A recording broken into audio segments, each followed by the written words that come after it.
अरे तुम कल तो अपनी अम्मी के घर से होकर आ रही हो, आज फिर तुम जाने की ज़िद कर रही हो। मेरी अम्मी का घर है। मैं चाहे 10 दिन में एक दफ़ा जाऊं या एक दिन में 10 दफ़ा जाऊं। आप कौन होते हैं मुझे रोकने वाले? अगर यही हाल रहा तो बच्चे किस तरह पढ़ेंगे? इनकी पढ़ाई तो बहुत डिस्टर्ब हो जाएगी। सीधी तरह से ये क्यों नहीं कहना चाहते कि मैं अपनी माँ के घर जाना छोड़ दूं? अरे मेरा मकसद ये नहीं है, मेरा मकसद तो ये है ज़रा घर बैठो, घर का ख्याल रखो, बच्चों का ख्याल रखो।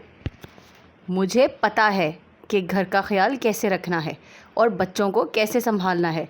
मुझे मेरी अम्मी के घर जाने से कोई नहीं रोक सकता। जा रही हूँ मैं अपनी अम्मी के घर।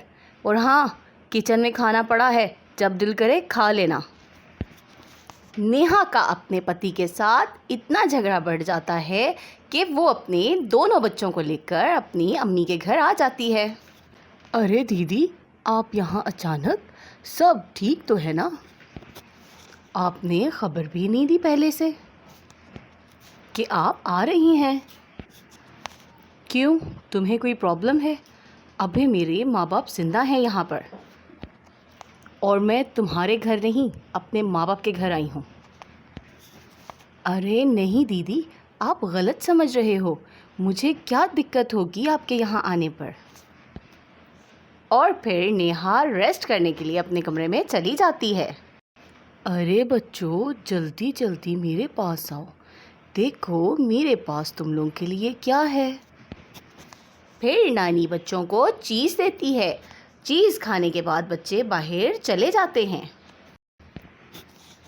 नेहा की बात सुनकर सरिता वैसे ही चिढ़ी हुई थी।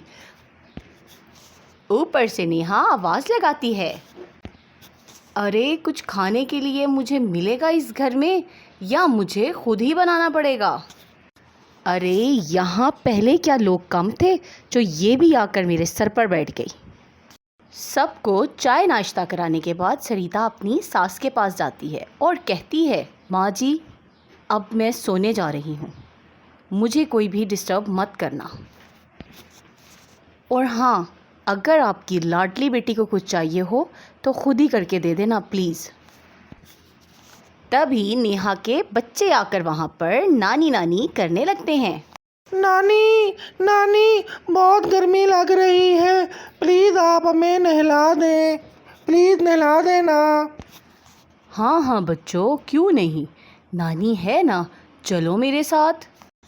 फिर नानी दोनों बच्चों को अपने साथ बाथरूम में लेकर नहलाने चली जाती है।